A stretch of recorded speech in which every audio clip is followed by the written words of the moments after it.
मंगलाचरण तथा अग्नि और वशिष्ठ के संवाद रूप से अग्नि पुराण का आरंभ। लक्ष्मी, सरस्वती, पार्वती, गणेश, कार्तिकेय, महादेव जी, ब्रह्मा, अग्नि, इंद्र आदि देवताओं तथा भगवान वासुदेव को मैं नमस्कार करता हूं। नैमिषारण्य की बात है। शौनक आदि ऋषि यज्ञों द्वारा भगवान विष्णु का यजन कर रहे थे। उस समय वहां तीर्थ यात्रा के प्रसंग से सूत जी पधारे। महर्षि ने उनका स्वागत सत्कार करके कहा। ऋषि बोले, सूत जी, आप हमारी पूजा स्वीकार करके हमें वो सार से भी सारभूत तत्व बतलाने की कृपा करें जिसके जान लेने मात्र से सर्वज्ञता प्राप्त होती है। सूत जी ने कहा, ऋषियों, भगवान विष्णु ही सार से भी सार तत्व हैं। वे सृष्टि और पालन आदि के कर्ता और सर्वत्र व्यापक हैं। वो विष्णु स्वरूप ब्रह्म मैं ही हूं। इस प्रकार उन्हें जान लेने पर सर्वज्ञता प्राप्त हो जाती है। ब्रह्म दो स्वरूप जानने के योग्य हैं, शब्द ब्रह्म और पर ब्रह्म। दो विद्याएं भी जानने के योग्य हैं, अपरा विद्या और परा विद्या। ये अथर्व वेद की श्रुति का कथन है। एक समय की बात है, मैं, सुखदेव जी तथा पैल आदि ऋषि बद्रिकाश्रम को गए और वहां व्यास जी को नमस्कार करके हमने प्रश्न किया। तब उन्होंने हमें सार तत्व का उपदेश देना आरंभ किया। व्यास जी बोले, सुत, तुम शुक आदि साथ सुनो। एक समय मुनियों के साथ मैंने महर्षि वशिष्ठ से सारभूत परात्पर ब्रह्म के विषय में पूछा था। उस समय उन्होंने मुझे जैसा उपदेश दिया था वही तुम्हें बतला रहा हूं। वशिष्ठ जी ने कहा, व्यास, मैं सर्वांतर्यामी ब्रह्म के दो स्वरूप हैं, मैं उन्हें बताता हूं, सुनो। पूर्व काल में ऋषि मुनि तथा देवताओं सहित मुझसे अग्निदेव ने इस विषय में जैसा जो कुछ भी कहा था वही मैं तुम्हें बता रहा हूं। अग्नि पुराण सर्वोत्कृष्ट है। इसका एक-एक अक्षर ब्रह्म विद्या है, अतएव यह परम ब्रह्म स्वरूप है। ऋग्वेद आदि संपूर्ण वेद शास्त्र अपर ब्रह्म है। पर ब्रह्म स्वरूप अग्नि पुराण संपूर्ण देवताओं के लिए परम सुखद है। अग्नि देव द्वारा जिसका कथन हुआ है वो आग्नेय पुराण वेदों के सर्वतुल्य सर्वमान्य है। ये पवित्र पुराण अपने पाठकों और श्रोताजनों को भोग तथा मोक्ष प्रदान करने वाला है। भगवान विष्णु ही कालाग्नि रूप से विराजमान हैं। वे ही ज्योतिर्मय परात्पर परब्रह्म हैं। ज्ञान योग तथा कर्म योग द्वारा उन्हीं का पूजन होता है। एक दिन उन विष्णु स्वरूप अग्निदेव से मुनियों सहित मैंने इस प्रकार प्रश्न किया। वशिष्ठ जी ने पूछा, अग्निदेव, संसार सागर से पार लगाने के लिए नौका रूप परमेश्वर ब्रह्म के स्वरूप का वर्णन कीजिए और संपूर्ण विद्याओं के सारभूत उस विद्या का उपदेश दीजिए जिसे जानकर मनुष्य सर्वज्ञ हो जाता है। अग्निदेव बोले, वशिष्ठ, मैं ही विष्णु हूं। मैं ही कालाग्नि रुद्र कहलाता हूं। मैं तुम्हें संपूर्ण विद्याओं की सारभूत विद्या का उपदेश देता हूं जिसे अग्नि पुराण कहते हैं। वही सब विद्याओं का सार है। वो परम ब्रह्म स्वरूप है। सर्वमय एवं सर्व कारण भूत ब्रह्म उससे भिन्न नहीं है। उसमें सर्ग, प्रतिसर्ग, वंश, मनवंतर, वंशानुचरित आदि का तथा मत्स्य कूर्म आदि रूप धारण करने वाले भगवान का वर्णन है। ब्रह्मन, भगवान विष्णु की स्वरूप भूता दो विद्याएं हैं, एक परा और दूसरी अपरा। ऋक्, यजुः, साम और अथर्व नामक वेद, वेद के छहों अंग, शिक्षा, कल्प, व्याकरण, निरुक्त, ज्योतिष और छंद शास्त्र तथा मीमांसा, धर्मशास्त्र, पुराण, न्याय, वैदिक, आयुर्वेद, गांधार्व वेद, संगीत, धनुर्वेद और अर्थशास्त्र, ये सब अपरा विद्या हैं तथा परा विद्या वो है जिससे इस अदृश्य, अग्राह्य, गोचर रहित, चरण रहित, नित्य, अविनाशी ब्रह्म का बोध हो। इस अग्नि पुराण को परा विद्या समझो।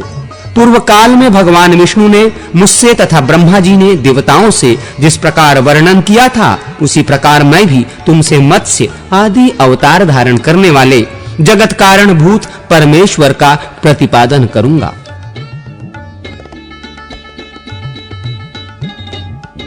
मत्स्यावतार की कथा। वशिष्ठ जी ने कहा, अग्निदेव, आप सृष्टि आदि के कारणभूत भगवान विष्णु के मत्स्य आदि अवतारों का वर्णन कीजिए, साथ ही ब्रह्म स्वरूप अग्नि पुराण को भी सुनाइए, जिसे पूर्व काल में आपने श्री विष्णु भगवान के मुख से सुना था। अग्निदेव बोले, वशिष्ठ सुनो, मैं श्री हरि के मत्स्यावतार का वर्णन करता हूं। अवतार धारण का कार्य दुष्टों के विनाश तथा साधु पुरुषों की रक्षा के लिए होता है। बीते हुए कल्प के अंत में ब्राह्म नामक नैमित्तिक प्रलय हुआ था। मुने, उस समय भू आदि लोक समुद्र के जल में डूब गए थे। प्रलय के पहले की बात है। व्यवस्थ मनु भोग और मोक्ष की सिद्धि के लिए तपस्या कर रहे थे। एक दिन जब वे कृतमाला नदी से जल से पितरों का तर्पण कर रहे थे, उनकी अंजलि के जल में एक बहुत छोटा सा मत्स्य आ गया। राजा ने उसे जल में फेंक देने का विचार किया।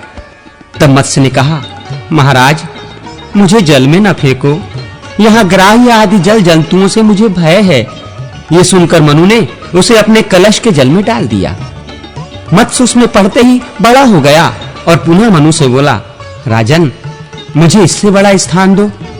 उसकी ये बात सुनकर राजा ने उसे एक बड़े जलपात्र, नाद या कुंडा आदि में डाल दिया। उसमें भी बड़ा होकर मत्स्य राजा से बोला, मनो, मुझे कोई विस्तृत स्थान दो।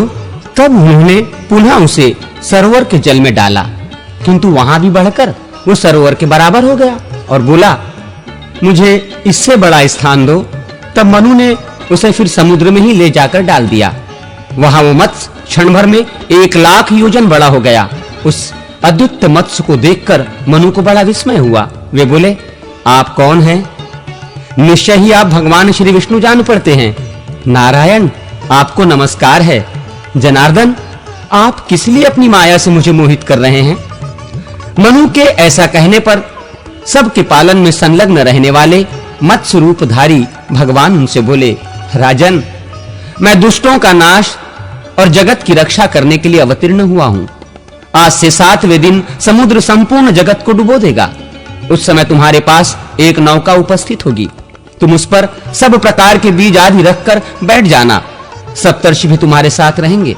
जब तक ब्रह्मा की रात रहेगी, तब तक तुम उसी नाव पर विचरते रहोगे।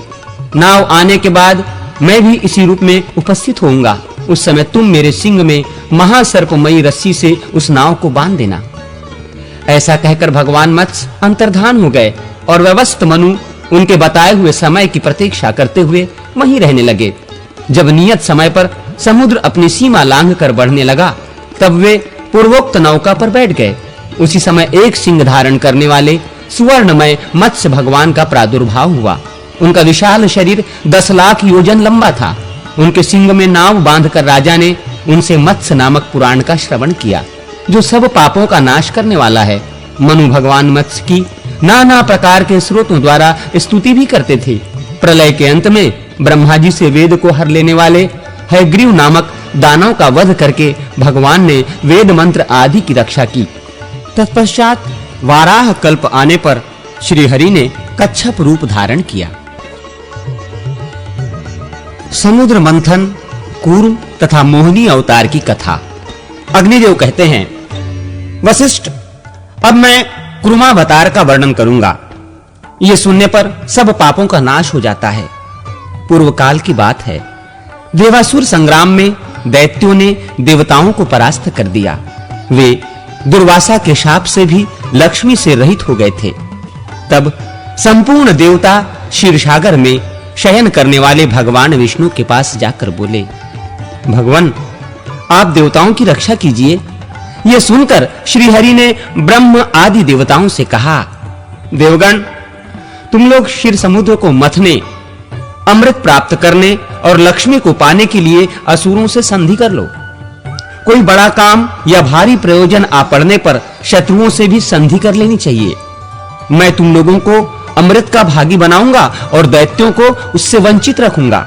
मंदराचल को मथानी और वासुकी नाग को नेति बनाकर आलस्य रहित हो मेरी सहायता से तुम लोग क्षीर सागर का मंथन करो। भगवान विष्णु के ऐसा कहने पर देवता दैत्यों के साथ संधि करके क्षीर समुद्र पर आए। फिर तो उन्होंने एक साथ मिलकर समुद्र मंथन आरंभ किया। जिस ओर वासुकी नाग की पूंछ थी, उसी ओर देवता खड़े थे। दानव वासुकी नाग के निश्वास से क्षीण हो रहे थे और देवताओं को भगवान अपनी कृपा दृष्टि से परिपुष्ट कर रहे थे। समुद्र मंथन आरंभ होने पर कोई आधार न मिलने से मंदराचल पर्वत समुद्र में डूब गया। तब भगवान विष्णु ने कूर्म कछुए का रूप धारण करके मंदराचल को अपनी पीठ पर रख लिया। फिर जब समुद्र मथा जाने लगा तो उसके भीतर से हलाहल विष प्रकट हुआ। उसे भगवान शंकर ने अपने कंठ में धारण कर लिया। इससे कंठ में काला दाग पड़ जाने के कारण वे नीलकंठ नाम से प्रसिद्ध हुए। तत्पश्चात समुद्र से वारुणी देवी, पारिजात वृक्ष, कौस्तुभमणि, गौवें तथा दिव्य अप्सराएं प्रकट हुई। फिर लक्ष्मी देवी का प्रादुर्भाव हुआ। वे भगवान विष्णु को प्राप्त हुई। संपूर्ण देवताओं ने उनका दर्शन और स्तवन किया। इससे वे लक्ष्मीवान हो गए। तदनंतर भगवान विष्णु के अंशभूत धन्वंतरी, जो आयुर्वेद के प्रवर्तक हैं, हाथ में अमृत से भरा हुआ कलश लिए प्रकट हुए। दैत्यों ने उनके हाथ से अमृत छीन लिया और उसमें से आधा देवताओं को देकर वे सब चलते बने। उनमें जंभ आदि दैत्य प्रधान थे। उन्हें जाते देख भगवान विष्णु ने स्त्री का रूप धारण किया। उस रूपवती स्त्री को देखकर दैत्य मोहित हो गए और बोले, सुमुखी, तुम हमारी भार्या हो जाओ और ये अमृत लेकर हमें पिलाओ। बहुत अच्छा कहकर भगवान ने उनके हाथ से अमृत ले लिया और उसे देवताओं को पिला दिया।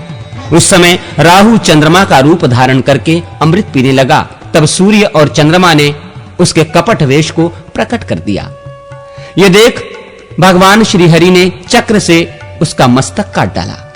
उसका सिर अलग हो गया और भुजाओं सहित धड़ अलग रह गया। फिर भगवान को दया आई और उन्होंने राहु को अमर बना दिया। तब ग्रह स्वरूप राहु ने भगवान श्री हरि से कहा, इन सूर्य और चंद्रमा को मेरे द्वारा अनेकों बार ग्रहण लगेगा। उस समय संसार के लोग जो कुछ दान करें वो सब अक्षय हो। भगवान विष्णु ने तथास्तु कहकर संपूर्ण देवताओं के साथ राहु की बात का अनुमोदन किया। इसके बाद भगवान ने स्त्री रूप त्याग दिया, किंतु महादेव जी को भगवान के उस रूप का पुनर्दर्शन करने की इच्छा हुई। अतः उन्होंने अनुरोध किया, भगवान, आप अपने स्त्री रूप का मुझे दर्शन करावें। महादेव जी की प्रार्थना से भगवान श्री हरि ने उन्हें अपने स्त्री रूप का दर्शन कराया। वे भगवान की माया से ऐसे मोहित हो गए कि पार्वती जी को त्याग कर उस स्त्री के पीछे लग गए। उन्होंने नग्न और उन्मत्त होकर मोहिनी के केश पकड़ लिए। मोहिनी अपने केशों को छुड़ाकर वहां से चल दी। उसे जाती देख महादेव जी भी उसके पीछे-पीछे दौड़ने लगे। उस समय पृथ्वी पर जहां-वहां भगवान शंकर का वीर्य गिरा, वहां-वहां शिवलिंगों का क्षेत्र एवं सुवर्ण की खानें हो गईं। तत्पश्चात ये माया है ऐसा जानकर भगवान शंकर अपने स्वरूप में स्थित हुए। तब भगवान श्री हरि ने प्रकट होकर शिवजी से कहा, रुद्र, तुमने मेरी माया को जीत लिया। पृथ्वी पर तुम्हारे सिवा दूसरा कोई ऐसा पुरुष नहीं है जो मेरी इस माया को जीत सके। भगवान के प्रयत्न से दैत्यों को अमृत नहीं मिलने पाया, अतः देवताओं ने उन्हें युद्ध में मार गिराया। फिर देवता स्वर्ग में विराजमान हुए और दैत्य लोग पाताल में रहने लगे। जो मनुष्य देवताओं की इस विजय गाथा का पाठ करता है वो स्वर्ग लोक में जाता है।